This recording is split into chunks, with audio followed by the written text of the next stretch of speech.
नरेंद्र मोदी जी और नीतीश कुमार जी का नेतृत्व जिस राज्य को मिल रहा हो, डबल इंजन की सरकार ने बिहार में विकास की नई ऊंचाइयों को छुआ। जब लोग तुलना करते हैं जंगल राज वर्सेस कानून राज की, तो स्पष्ट तौर पर दिखता है कि बिहार की जनता अपने विकास की रफ्तार को थमने नहीं देगी, निरंतर जारी रखेगी और निरंतरता के लिए, बिहार की बेहतरी के लिए एनडीए की सरकार को बनाने का मन बनाया है।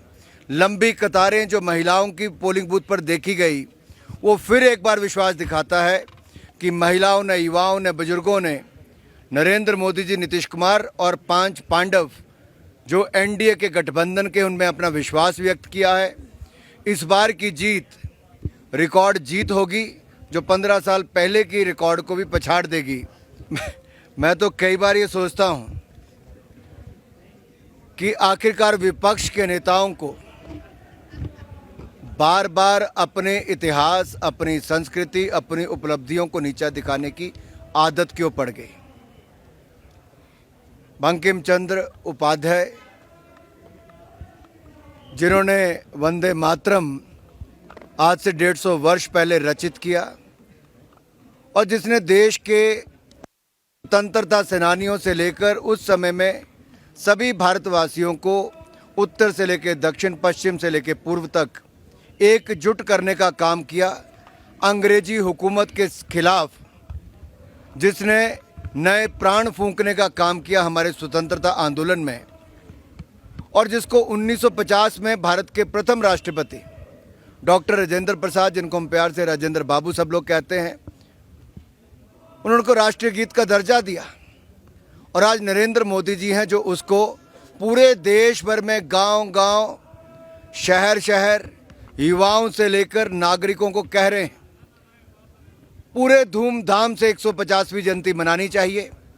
आज की पीढ़ी को विकसित भारत बनाने के लिए फिर एक बार वंदे मातरम की क्या भूमिका हमारे स्वतंत्र संग्राम में रही, उसको जानना चाहिए और इससे प्रेरणा लेकर हम सब आगे बढ़ें। मोदी जी के नेतृत्व में भारत को विकसित रखें।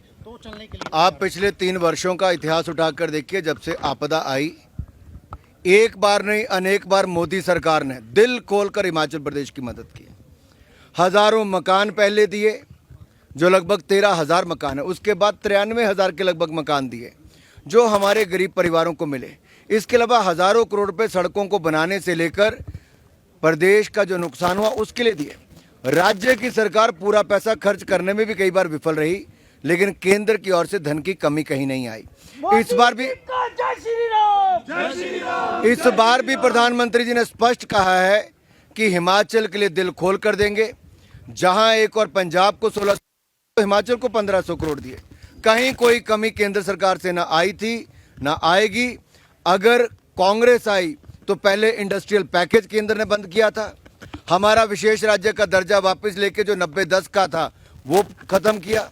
लेकिन नरेंद्र मोदी जी से किसी ने मांग नहीं की थी, उन्होंने हिमाचल प्रदेश के लिए विशेष राज्य का दर्जा भी दिया, 90-10 की रेशो को वापस लागू किया और उसके बाद हजारों करोड़ रुपए भाजपा की सरकार हो या कांग्रेस की सरकार हो, कभी कोई कमी नहीं आने दी।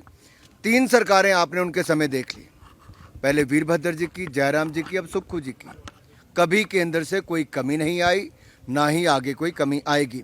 जहां तक आप मेडिकल की बात कर रहे थे, जायका के प्रोजेक्ट में, इतना ही स्पष्ट कर दूं, कोई भी एक्सटर्नली एडेड प्रोजेक्ट होता है तो केंद्र की मंजूरी के बिना नहीं होता।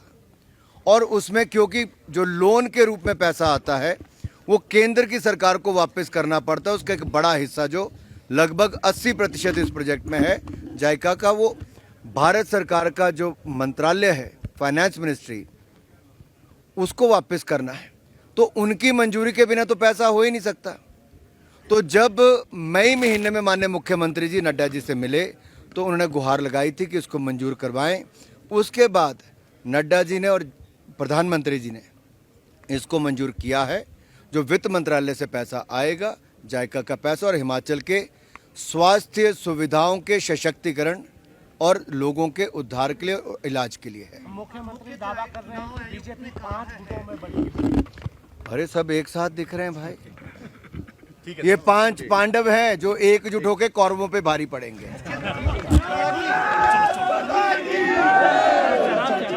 अब प्रोग्राम करने दो।